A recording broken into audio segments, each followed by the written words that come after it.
یک زن 43 ساله از تاجیکستان در شهر قزان پایتخت جمهوری تاتارستان روسیه با اتهام جلب جنگجویان به صف گروه‌های تروریستی دستگیر شده است. نشریه محلی بیزنس آنلاین با استناد به خدمات مطبوعات دادگاه نویه واحدوف شهر قزان خبر داد که این دادگاه روز 14 ینور زن تاجیکستانی را به حبس گرفته است.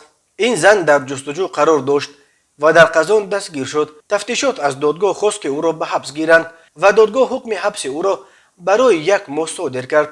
به احتمال غالب این زن را به زودی به وطنش استرداد میکنند.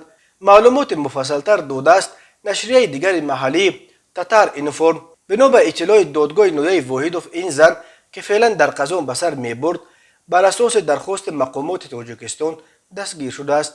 نسبت به او در تاجیکستان بر اساس ماده 401 علاوه 1 کودکس جنایتی جمهوری تاجیکستان با اتهام جلب غیر قانونی شهروندان برای اشتراک در واحد مسلح، زدهخورد مسلحانه یا عملیات جنگی در حدود دیگر دولت‌ها پرونده جنایتی گشودند.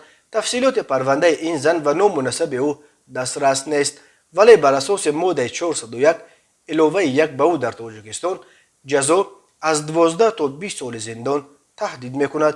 ماده 401 علاوه 1 به کودکس جنایتی تاجیکستان بعد اون علاوه کرده شد که در بین سالهای 2014-2016 بیش از 2000 شهروند این کشور و برخی حتی خونخیز یعنی همراه با زن و فرزندان و حتی پدر و مادرانش به خاور میانه به سرزمین‌های آن وقت تحت نظارت سازمان تروریستی داعش رفته به صف این و دیگر گروه‌های جنگجو پیوستند. امروز هم صدها شهروند تاجیکستان از جمله ده‌ها زن با اتهام اشتراک در جنگ‌ها در کشورهای خارج و یا جلب دیگران به صف گروه‌های جنگجو در جستجو قرار دارند.